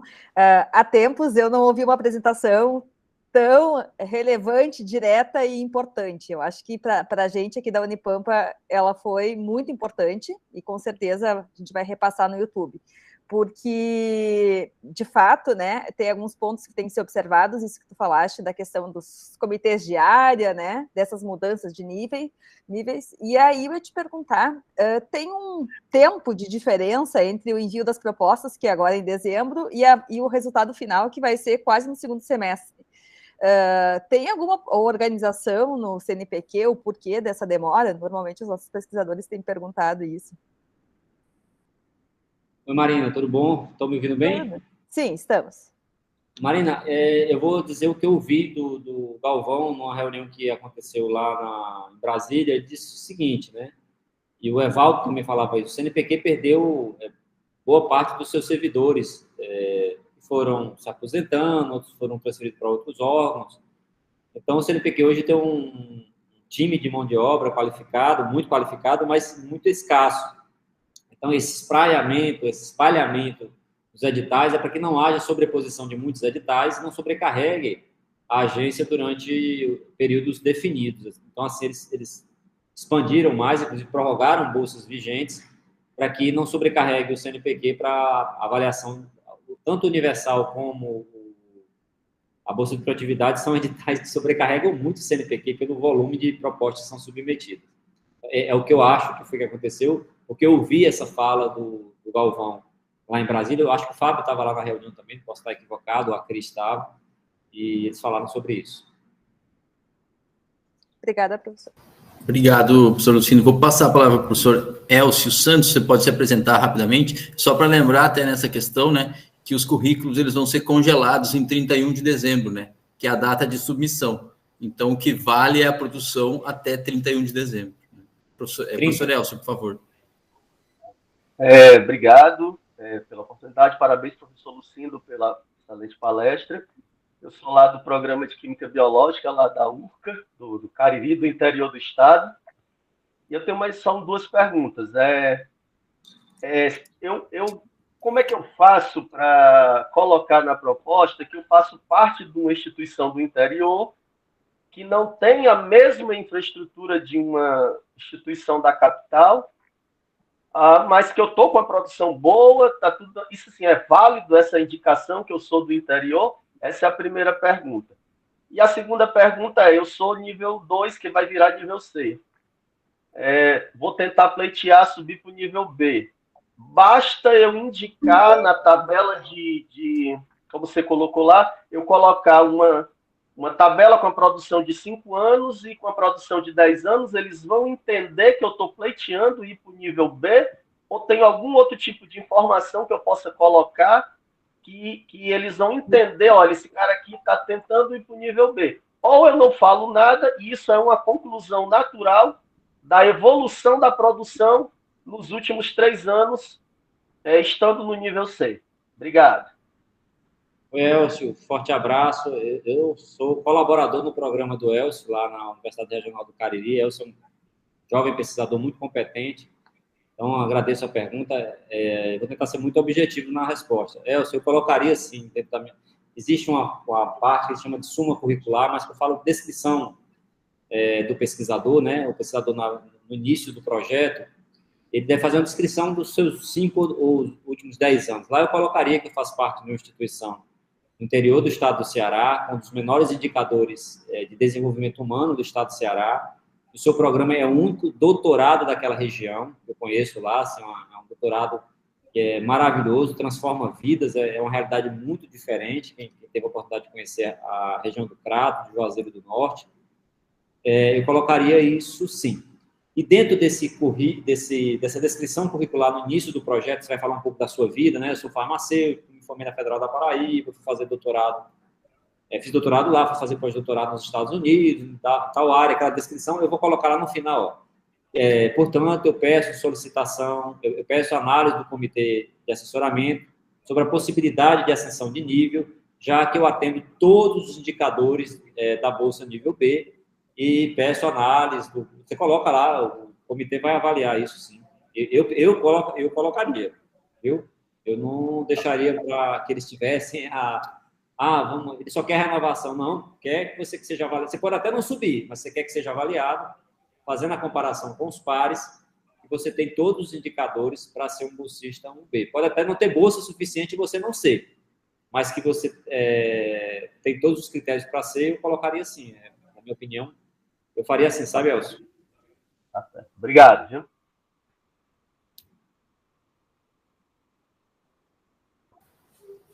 Professora Ana Paula, que é a nossa pró-reitora adjunta aqui, vou passar a palavra para ela. Professora.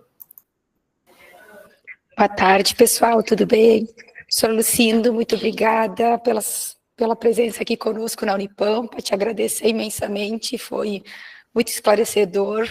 A gente espera que o nosso pessoal se motive após ter assistido a sua apresentação e a gente tenha mais submissões nessa nova chamada do CNPq. Uma questão que eu queria ver contigo, como é que é avaliado essas publicações dessas revistas predatórias? quando é feito a avaliação do Lattes, né, do pessoal que submete e que pode ter alguns artigos publicados nessas revistas, como o CNPq avalia isso, assim? O que tu sugere, assim, em relação a essas publicações? O pessoal deixa no Lattes, retira, esconde? Como é que fica isso? Obrigada, professor. Oi, Ana. Obrigado pela pergunta. Olha, eu posso falar um pouco do que eu conheço da área de farmácia. A área de farmácia é formada por pesquisadores extremamente dedicados. Eles buscam trabalhar para que não haja nenhum erro no processo de avaliação. Às vezes pode cometer algum erro, porque são humanos fazendo uma semana curta, 150, 170 projetos, pode acontecer. Mas, assim, é um cuidado sobre-humano, o comitê tem, e eu tenho certeza que todas as áreas são assim. Quando a gente vai para o CNPq, na avaliação, quando foi presencial, você se reúne para almoçar com o pessoal do comitê da nutrição, da zootecnia, da medicina veterinária, da própria medicina, ou seja, a gente acaba conversando sobre algumas coisas. E isso é uma preocupação hoje da ciência brasileira, não é só todas as áreas. O CNPq não avalia, quem avalia são os pares, são nossos coordenadores de área, que são colegas nossos da nossa área, farmacêutica, medicina e assim sucessivamente. E na área de farmácia há uma grande preocupação com revista predatória. Eu digo que na minha área, não sei como é que nas outras áreas, é preciso conversar com... Mas na nossa área a gente tem uma grande preocupação de artigos que são publicados em revistas predatórias e a gente aponta essa produção como de baixa qualidade dentro do nosso processo de avaliação. Então, a farmácia se preocupa muito com a qualidade daquilo que é produzido pelos seus pesquisadores.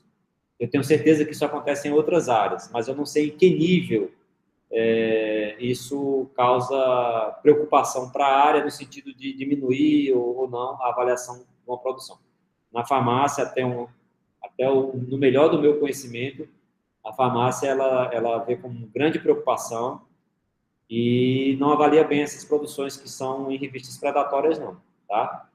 Esconder a produção, eu acho que não é esconder a produção, é melhorar a produção. Né? Você produziu, foi uma revista predatória, às vezes o cara... aquelas revistas do MDPI, é uma editora grande aí, europeia, muitos de nós aqui que estão nessa sala já publicou algum artigo na MDPI. Alguns editores consideram ela como predatória. Eu não sei se é predatória. Tem revistas bem... Molecules, tem revistas que são bem conceituadas lá. Então, assim, a não ser quando é aquelas revistas que a gente recebe todo dia no nosso e-mail, publique na minha revista, você vai ter desconto, aí não sei, aí talvez isso aí seja bem estabelecido. Agora, voltando, na minha área, a gente pontua para baixo, ou glosa o artigo, não pontua bem, e também recomenda que os pesquisadores não produzam em revistas predatórias. Isso é uma briga muito grande, tanto da coordenação de área da CAPES, como também dos coordenadores do CNPq. Eu não sei se tirar ele do currículo vai ser uma grande solução, até porque, assim, às vezes a pessoa busca e acha. Eu acho que é encarar e tentar melhorar a sua produção, evitando revistas predatórias, porque elas não são revistas salutares para a ciência mundial e o ideal é evitar mesmo. Eu acho que não respondi o que você queria, Ana, mas é o que eu sei. Obrigada, professor. Lucindo, eu queria te fazer acho que você já respondeu boa parte disso, mas acho que só para você reforçar mais alguns aspectos, a Unipampa, né, a gente tem colega do UFSM, de outras universidades aqui, mas, enfim, tu abordou ali, né, a Unipampa tem 18 anos, né, hoje a gente tem um pouco mais de 30 bolsistas de produtividade, e que é um número, hoje nós temos 26 programas de pós-graduação, enfim, é um número crescente, mas é uma instituição jovem, né? Mas nós temos algumas missões, né, que é o desenvolvimento regional.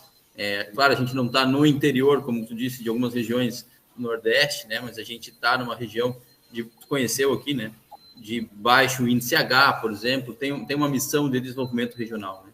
Eu acho que esses são aspectos importantes de serem abordados, né? Tu colocou, muitos dos projetos são voltados para isso, né? Mas tu colocou em algum momento ali que acha importante, principalmente ali na súmula, né? Ser explorado esse aspecto, né? a gente trabalha, né, como instituição para ser conhecida e reconhecida, né, mesmo como uma instituição jovem. E a gente está em todos os momentos aí tentando mostrar a existência da Unipampa, né? Mas eu acho que nesse caso do projeto é sempre importante demonstrar, né, o nosso papel. Queria que você comentasse rapidamente sobre isso, um pouco mais do que tu já comentou. Eu colocaria, Fábio, assim, não tem nenhum barema que diga que você tem que colocar, mas eu colocaria numa súmula lá do projeto, quando você, a súmula da sua carreira, da sua trajetória, ele fala do projeto, mas fala muito mais da sua trajetória. Lá na súmula, eu chamaria a atenção de que você desenvolve pesquisa numa universidade pequena, muito jovem, que está em fase de consolidação, que tem um dos menores IDHs do Estado, que tem uma vocação muito voltada, principalmente se você for da área do agro, que é uma região que é muito voltada para isso. Mas você pode ter, por exemplo, comunidades, sei lá, de sem terra, ou quilombola, ou coisas... Eu estou citando os exemplos que são aqui, para mim, racionais. Vocês encaixam dentro da vida de vocês. Que o projeto ele vai dialogar e ajudar que essas populações mais vulneráveis vão ter mais acesso à ciência, vão ter mais acesso a conhecimento. Eu colocaria assim, esse olhar social do seu projeto, da sua linha de pesquisa, da vocação da instituição.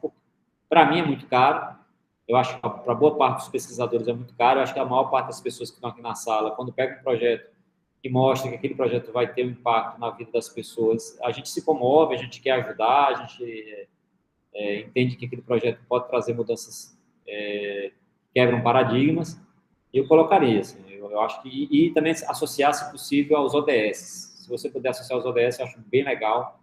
Isso está sendo algo muito avaliado, bem avaliado em algumas áreas. Eu acredito que na maior parte das áreas. Tá? Obrigado, Lucindo. Professor Átila, por favor. Me escutam bem? Sim. Professor Lucindo, muito obrigado por compartilhar todo esse seu conhecimento. Eu gostaria de dizer assim que eu sou geólogo, eu trabalho na área de paleontologia, então ligar com ODS, com mudanças climáticas, talvez possa parecer meio demais assim, né? Mas é o que a gente tenta fazer no nosso dia a dia, né? Ver como as mudanças ambientais lá do passado, ambientais e climáticas do passado, como elas, né, se correlacionam com o nosso dia a dia hoje. A minha pergunta é mais técnica. Eu vi que um outro colega perguntou algo que eu também vi já lá no formulário eletrônico, a questão dos limites, né? Ou 3.000 caracteres, ou 1.000 caracteres. Né? E o senhor falou agora que talvez não seja tão assim limitante isso, né?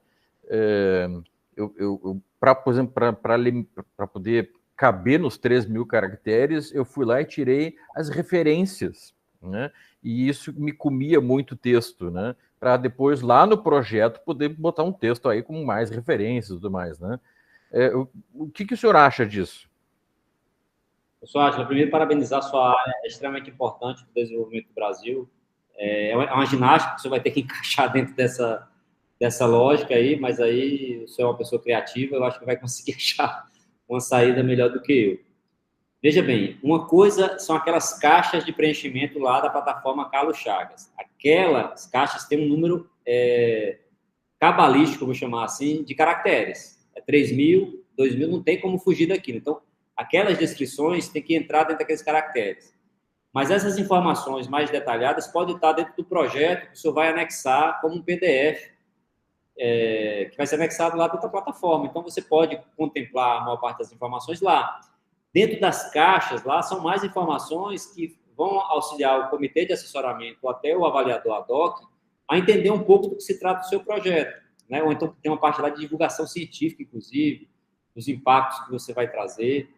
Então, eu acho que é mais isso, assim, o que está dentro da plataforma é 3.000 caracteres, não tem como mudar, mas dentro do projeto, ele sugere no edital que aquela súmula curricular tenha, acho que, 1.000 palavras, salvo me engano, aí vocês olham lá no edital.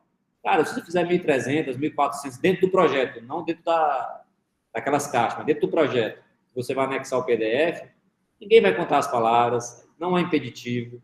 A não ser que sua área diz, ó, se você passar, você vai ser retirado. Mas a maior parte das áreas, se você passar um pouco e transcrever melhor o que você produziu, cara, é muito mais valorizado, é muito mais reconhecido. Eu não fico muito estressado nessa questão daquilo que está dentro do projeto, ter o limite de palavras. A não ser que o comitê fosse muito cri-cri, eu vou chamar até exageradamente chato, fosse pegar no pé com isso. A farmácia está mais preocupada com a qualidade. Então, se você colocou lá um preâmbulo do curricular que está muito dialogando com a qualidade, cara, vai ser muito bem, na minha área vai ser muito bem avaliado, porque o olhar é muito voltado para a qualidade. Eu gosto muito da forma que a farmácia faz para olhar os projetos, porque olha muito para a qualidade. Não sei se respondi a sua pergunta, mas... Sim, tentei. muito obrigado ao senhor e aos organizadores do evento. Muito obrigado. Professor Matheus, por favor. Olá, pessoal. Boa tarde. Boa tarde, Fábio, Aline. Professor Lucindo, parabéns pela palestra. Eu queria esclarecer uma dúvida com o senhor a respeito da contextualização do projeto. A gente, se é válido, né? Sua avaliação como avaliador, e também já fica, essa pergunta também já se estende para o edital Universal do CNPq. Se é válido quando a gente, principalmente na contextualização, né, do projeto, mencionar os acordos internacionais que o Brasil tem feito, as leis e decretos que o Brasil tem feito. Eu trabalho na área ambiental, né, na área de mudanças climáticas, emissões de gases de efeito estufa. Então, a gente sabe que o Brasil tem algumas dificuldades de cumprir acordos, e assim como alguns outros países, mas eu vi que na Europa eles prezam muito por isso, né? Para apresentar como que teu projeto vai ser importante para esses acordos, né? Para essas leis, porque é aprovado no Senado lá deles. Então, eu queria saber como que o CNPq vê isso. Eu sou novo nessas chamadas, então eu acabei me aventurando primeiro nos projetos europeus e vi que eles pontuam muito, eles cobram muito isso. Eu queria saber da sua opinião, como que o CNPq vê isso. Obrigado. Matheus, obrigado pela pergunta, parabéns pela área que você trabalha, também é uma área muito importante para o nosso país. Matheus, eu acho que você tem que primeiro ver como é que sua área enxerga isso. Assim.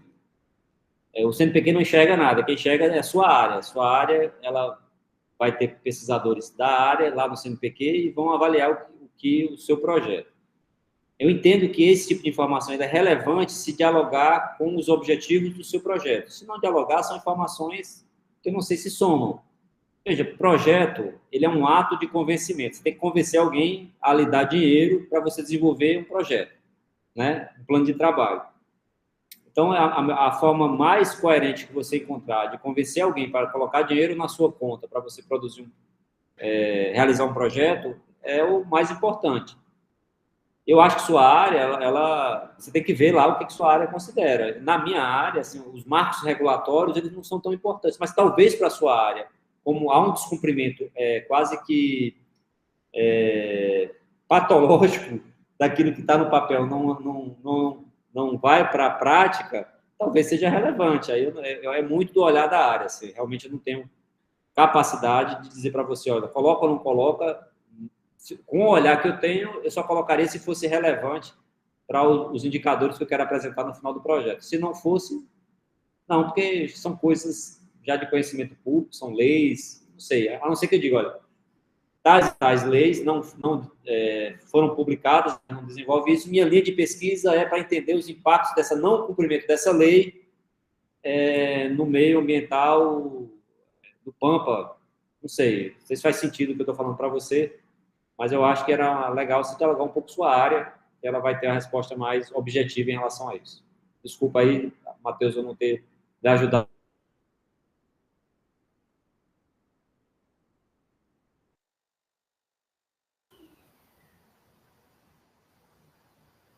Temos Francisco, por favor.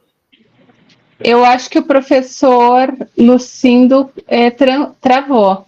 Eu acho que sim. Vamos esperar só um minutinho. Tudo só bem. Um pouquinho, professor. Sem problema.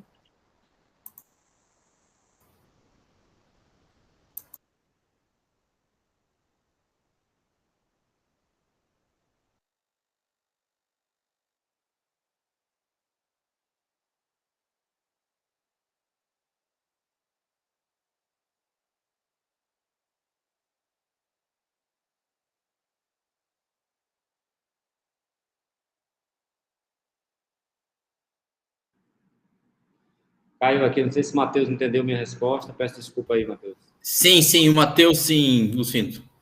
O Matheus, acho que entendeu até o final, e acho que temos o professor Francisco, né? Não sei se depois temos mais alguém, mas a gente precisa encaminhar para o encerramento devido ao horário e aos compromissos do professor Lucindo. Tá bem, pessoal? Por favor, boa tarde a todos e todas. Eu sou o professor Francisco de Paula Souza de Mendonça Júnior, da Universidade Federal de Santa Maria, do Departamento de História e do Programa de Pós-Graduação em História. Eu quero agradecer a oportunidade de poder participar dessa formação e essa fala tão esclarecedora e elucidativa do professor Lucindo. Eu ainda sou um neófito nesse mundo, já tentei um ou outro de tal, e eu tenho duas perguntas que têm a ver, talvez um pouco com a minha área, não sei.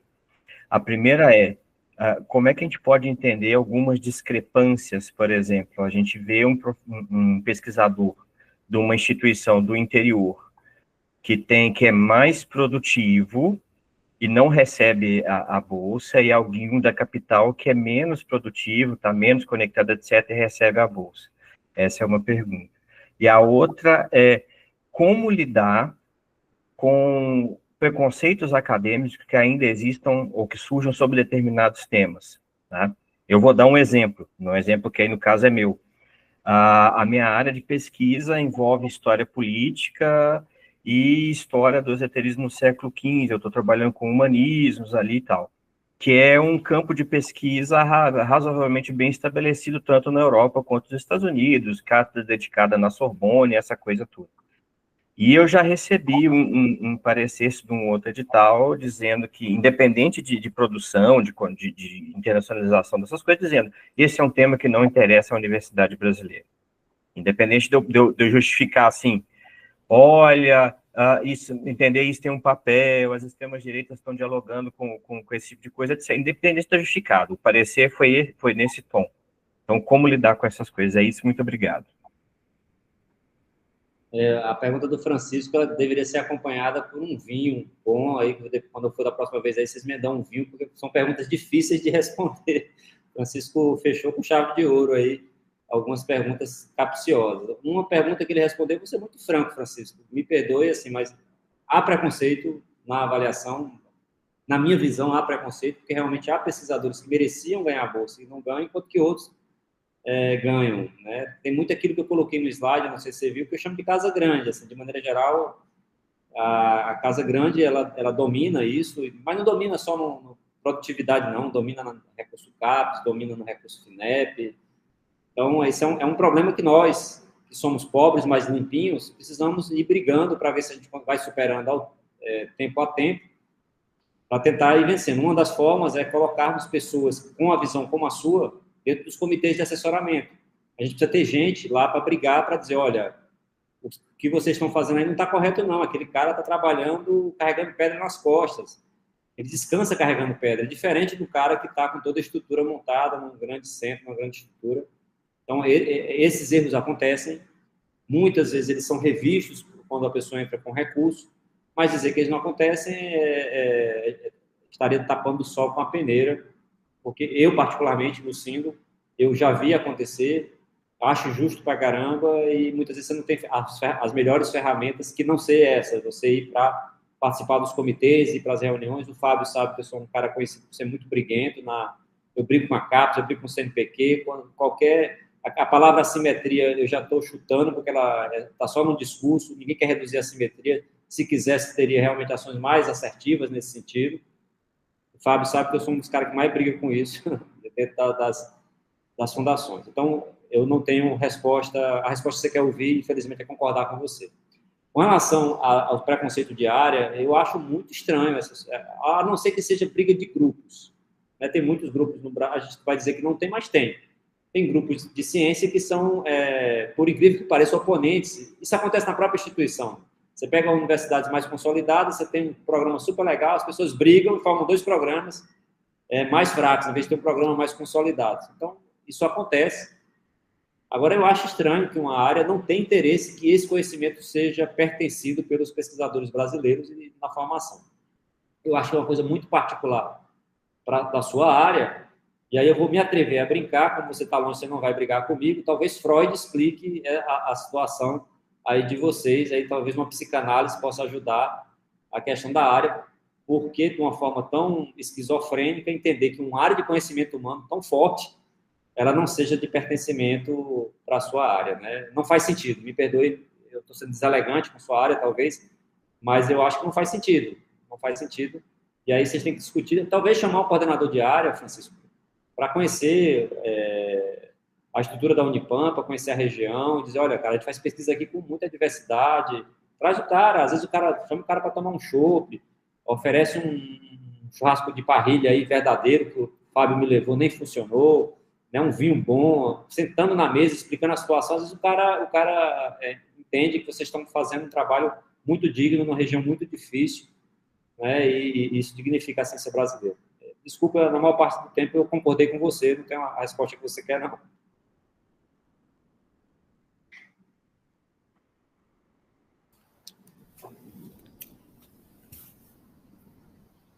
Bom, pessoal, então a gente vou passar para a Aline fazer o encerramento. Eu queria te agradecer, Lucindo, imensamente, fazer a entrega virtual de um vinho para ti, né? Já que a apresentação for virtual, eu vou fazer a entrega de uma lembrança virtual, né? Que uma salva de palmas para ti.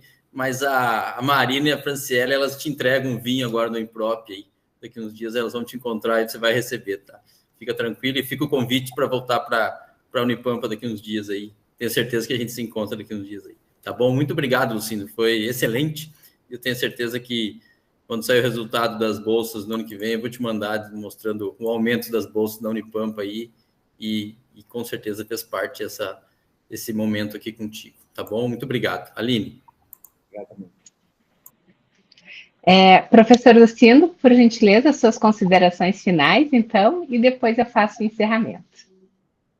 Então, é só agradecer a oportunidade, assim, eu recebo o convite para falar sobre isso em várias instituições, e de maneira geral, eu busco ter essa conversa com instituições menores como a minha.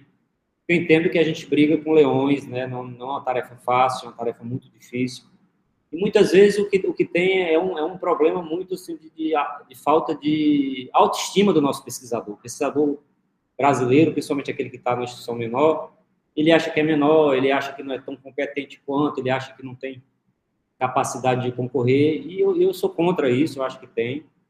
Eu conheci a estrutura de vocês, é uma universidade muito legal, de gente muito boa, de gente muito competente, gente aguerrida, parecida com a minha, parecida com a Federal de Santa Maria, parecida com tantas outras que não estão no grande eixo. Então, eu acho que é uma oportunidade de a gente compartilhar a experiência, aprender junto, certamente. Seria muito melhor presencialmente, que a gente teria a oportunidade, além do vinho, de compartilhar outras coisas que eu acho que são interessantes. Mas eu agradeço a oportunidade. O Fábio é um amigo, o Fábio é uma pessoa que eu conheço já há um tempo. Eu estou na Pró-Reitoria desde 2017, eu saio em março do ano que vem. Então, estou fechando um ciclo da minha história e eu acho que algumas pessoas foram muito importantes nessa trajetória e o Fábio é uma delas. Agradeço a oportunidade. Quero ver depois se funcionou. Aqui na nossa a gente conseguiu expandir bem o número de bolsistas, né? Mas eu acho que é continuar se ajudando. Muito obrigado pela oportunidade, Aline, espero que a gente tenha a oportunidade de se reencontrar. Obrigado. Professor, nós que agradecemos aí a tarde, né, de compartilhamento de conhecimento, esses valiosos ensinamentos, muito obrigada. Convido a todos, então, quem ainda não assinou, né, o formulário para registrar sua participação, que o link está no chat. Reforço que nós teremos as próximas atividades agora. A próxima roda de conversa da PROP vai ser dia 26, né, 26 de novembro, às 14 horas também, sobre um workshop sobre a plataforma Sucupira. Também na sequência, agora mais próxima, nós temos a palestra com a professora Luciana Cabrini, intercâmbio virtual como estratégia para a internacionalização em casa. E agora, sexta-feira, dia 1º, nós teremos também um encontro virtual alusivo ao Dia do Servidor Público, com 2 servidores da Unipampa, valorizando a prata da casa. Também estão todos convidados a participar. Mais informações na página da Escola de Formação de Servidores.